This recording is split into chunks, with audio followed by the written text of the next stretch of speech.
Radhika 10 second, very quick. हम नहीं सिखा सकते, हम बिल्कुल नहीं सिखा सकते आप राजनीति कैसे करें, क्योंकि आप लोग अच्छी राजनीति करते हो और अच्छा हुआ आपने। अरे भैया आपको सेवा करने नहीं आती, बताओ मुझे राहुल गांधी कहाँ निकले थे, बताइए। ट्वीट के अलावा बताइए राहुल गांधी कहाँ निकले थे। ये काम चोरों की पार्टियां यहाँ बिठा दी आपने दोनों, और दोनों डिबेट कर रहे हैं हमसे। तो मैं बोल लूं, इतना बुरे हालात आपने राजस्थान में कर दिए, इंजेक्शन खराब कर दिया राजस्थान में। छत्तीसगढ़ के मुख्यमंत्री ने लोगों को गुमराह कर दिया इंजेक्शन। नहीं नहीं नहीं, राजीव राजीव राजीव राजीव राजीव राजीव, राधिका राधिका राधिका राधिका, बेशरम पार्टी के लोगों आप गलत कर दो। आपको पता होना चाहिए आपकी सरकार उनको कफन तक मुहैया नहीं करा पाई। आपको पता है ये वाली बात? नहीं पता? बिना ऑक्सीजन कितने लोग उत्तर प्रदेश के अंदर मर गए। कुलदीप कुलदीप मैं आपको दूंगा चांस, कुलदीप मैं चांस आपको ही दूंगा। राधिका वेरी क्विक, 10 सेकंड आपको है, वेरी क्विक। गिनवा देती हूँ। हाँ। हमारे जो देश के प्रधानमंत्री हैं, मेरे भी प्रधानमंत्री है माननीय मोदी जी, उत्तर प्रदेश से सांसद है। जब से कोरोना महामारी शुरू हुई है कितनी बार अपने कॉन्स्टिट्यूंसी में गए हैं बताइए? लाशें दिखी है गंगा मैया में। आप जितने भी आज चलवा, मतलब ये देखिए जो देश को संभाल रहे थे राहुल गांधी के बचाव में, आपने कह दिया फिजिकली प्रधानमंत्री कितनी बार गए हैं। दोनों को मैं रोकता हूं, दोनों को रोकता हूं, दोनों को रोकता हूं, दोनों को रोकता हूं। कुलदीप कुमार, दोनों को रोकता हूं मैं आ रहा हूं। राधिका मैं आ रहा हूं। कुलदीप कुमार, कुलदीप कुमार, सवाल ये है कि कमेटी का रिपोर्ट का हवाला दिया गया। मैं आ रहा हूं Radhika I will give you chance. एक कमेटी की रिपोर्ट का हवाला दिया गया, बड़े प्रतिष्ठित देश के उसमें जुडिशरी के भी लोग शरीक हैं। आप कहते हैं कि वो ऐसी कोई रिपोर्ट है ही नहीं, और आप कहते हैं कि ऐसी रिपोर्ट जो है बीजेपी के कार्यालय में बैठ के साइन की गई। अब सवाल यह है कि जब आप ऐसी रिपोर्ट का हवाला देते हैं तो आप बहुत सारे लोगों पर प्रश्न चिन्ह लगाते हैं, और ऐसी संस्थाओं पर प्रश्न चिन्ह लगा रहे हैं, और जिसके लिए आपको तर्क देने पड़ेंगे, आपको साफगोई के साथ खड़े होना पड़ेगा, और लॉजिक के साथ और तथ्यों के साथ आना पड़ेगा।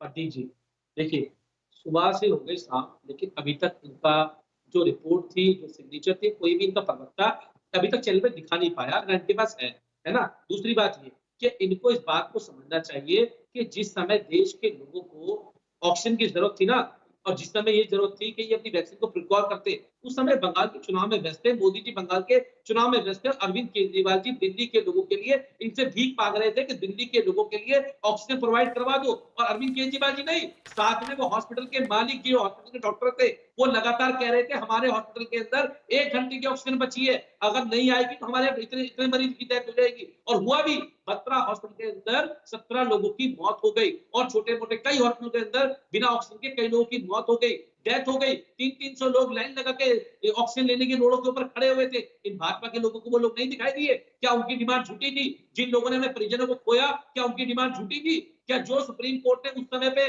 जो कहा, बीच में आके कहा कि इनको ऑक्सीजन प्रोवाइड कराया जाए, क्या वो डिमांड झूठी थी? जब हम 700 मैट्रिक मांग रहे थे और ये 400 मैट्रिक टन दे रहे थे, और सुप्रीम कोर्ट ने इनको कहा कि आप 700 मैट्रिक टन दीजिए, तो तब क्या सुप्रीम कोर्ट ने झूठ कहा था? ये बताएं। ये इन लोगों को समझना चाहिए कि देश के लोगों को मैं बिल्कुल कुलदीप आपका सवाल, कुलदीप आपका सवाल मैं रखता हूं।